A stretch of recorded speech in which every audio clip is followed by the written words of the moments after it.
Hello and welcome to Street Smart Investing. I'm Albert, and this is a new series I have for you guys. And this is the Stock Rivalry series.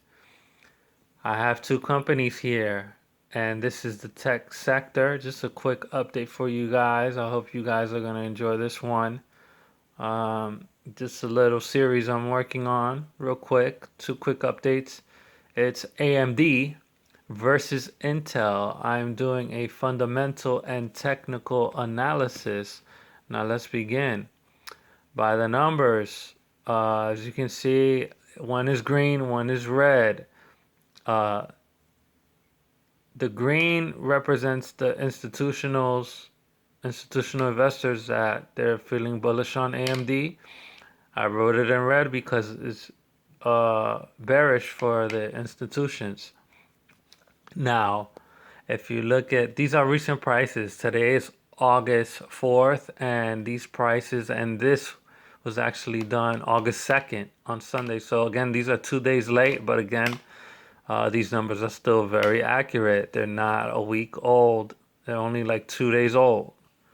So if you look at these charts, it's just a quick update, but we'll start with the fundamental on top, and then we'll do the technicals. But I do want to say real quick that with Intel, three major news catalysts as to why this went down. Number one, CEO. Number two, production. And number three, what is number three? Number three was I'll come up with it later. So let's begin with the numbers for the fundamentals. Oh yeah, number three was it had to do with outsourcing, rumors about outsourcing their production. So AMD at $77.43. Intel was at 47 and 73 cents. Volume for AMD is 71 million. Volume for Intel 46.57 million. They're still pretty even as for price and volume. They're still highly volatile, and even trending, you could still make money in day trading off of these two companies. Now, this is where it gets really good. Look at the market cap, 90 billion, large cap company. Market cap for Intel, 203 billion. That's twice as larger than that. Again, this is like a mega large company. This one's a large company. Earnings per share, zero point 0.4. Earnings per share with Intel, 5.16. They're earning 5 times more than that. So like, let's say out of $10, they're earning $5 and they're only earning like 40 cents. So that's like, even if you double, maybe 8 times more than that, because even if you double that, you get zero point 0.8. That's not even close to $1. So probably 8 times more Intel is earning. But this is where they're falling right now, so they might even up. So when you look at the PE ratio, these guys are growing at a fast rate. So that's why the PE is so high, because after earnings and before earnings they went up, before and after. And if you look at the PE ratio for Intel, 11.8, close to 12. They're undervalued. So PE ratio under 15 is usually a good buy. Dividend yield, they're not paying any dividends. Intel is. Intel's paying $1.32 for the whole year. Divide that by 4, because they pay out 4 dividends every 3 months. They're paying out. So about, a little over 30 cents every 3 months. I don't know the exact number, but a little over 30 cents. Dividend yield percentage 2.77. So the lower the price goes, the higher the dividend yield. Debt is at 48%. Cash flows at 387 million for AMD. Again, growing at a fast rate. Intel, the debt is at 78%. A little too high.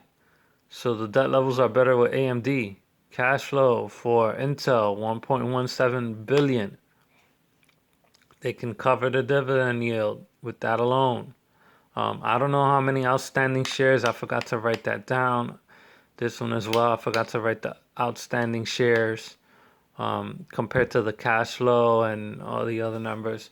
But again, this one's a growth play. And so far, they're holding on to a little bit of value. There's still a value play just because of the dividend and they're still earning.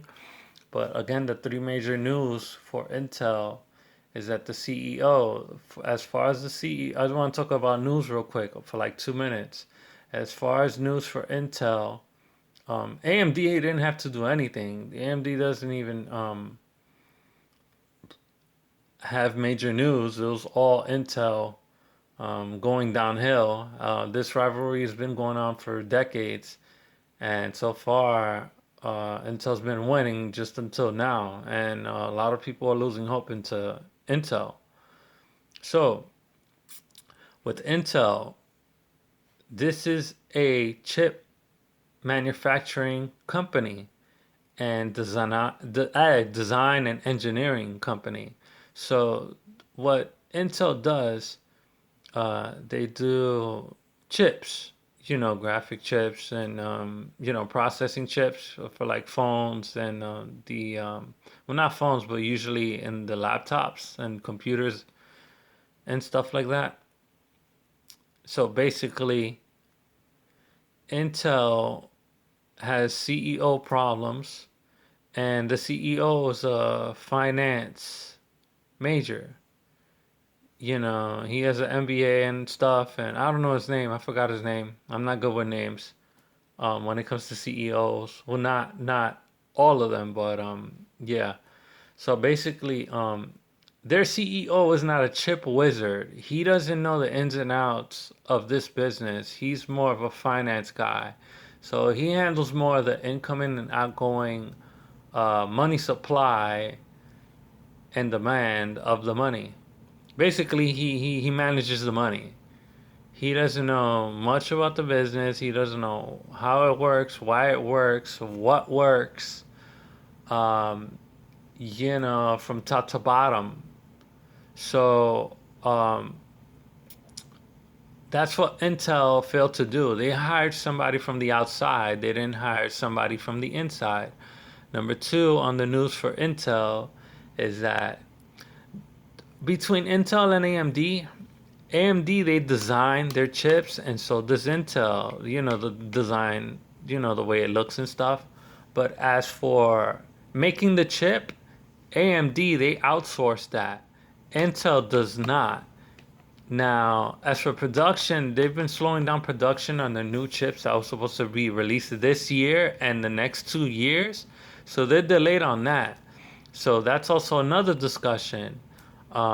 They fired some upper management in the corporate world.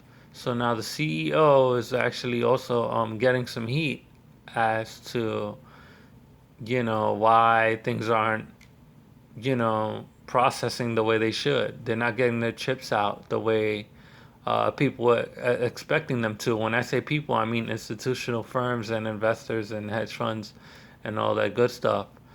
So that's another big problem. So you have the CEO, then you have the manufacturing that's slowing down, and the chips are not being released because Intel is highly regarded as one of the best chip makers as of right now, and one of the best in the U.S.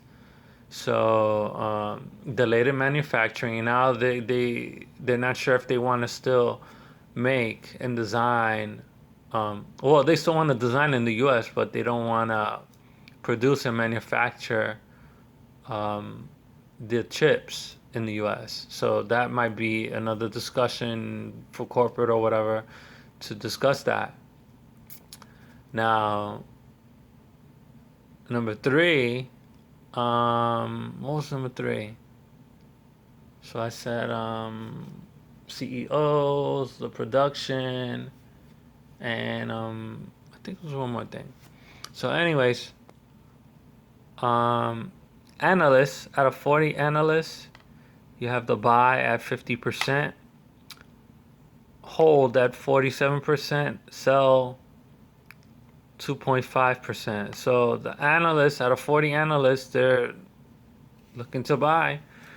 Out of 44 analysts on Intel, buy is at 23%, hold is at 52%, sell is at 25%.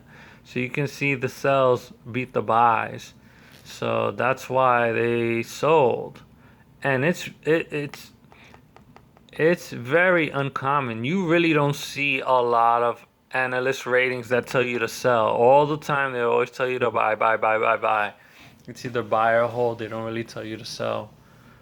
But again, that's not a recommendation. That's more of a guideline just to give you guys a heads up. Again, if you're gonna invest, offering the disclaimer, if you're gonna invest in the stock market, please consult somebody, a professional. Again, this is just for reference and a guideline. This is not, any recommendation because, I don't want to be liable for you losing money. But if you gain money, again, still, it's all a matter of what you keep, you know, not what you make on the gains. So yeah, this is just the information that I'm giving you guys, pretty accurate. So now the technicals. Uh, this is the 1 year chart, and this was a 1 year chart. I'm gonna explain this one real quick, then this one. This one's pretty simple. Um, Upward trend. It had a nice curve to it. The one that gave it the curve was this big shot up. If this didn't shoot up like that, it would have been straight. These lines would have just been straight, and it still would have been a channel up. A channel, it looks like a road. Basically, these two lines going upward, so it's a channel up. When you have a channel, they're basically parallel, headed in the same direction. So these two lines, this one's going up, and the line under the under the graph pattern is going up as well. So these two lines match up. So that's pretty much the trend that I got and the momentum meter that I got. So yeah, this is what gave it that curve because it just kind of shot up out of nowhere. So this chart is a wedge pattern. So basically, as time goes on, this is going to get more narrow, and we're going to see some consolidation. We're going to see some kind of breakout again later on next year, or maybe at the end of the year. This right here, this line in the middle, it's a really strong indicator.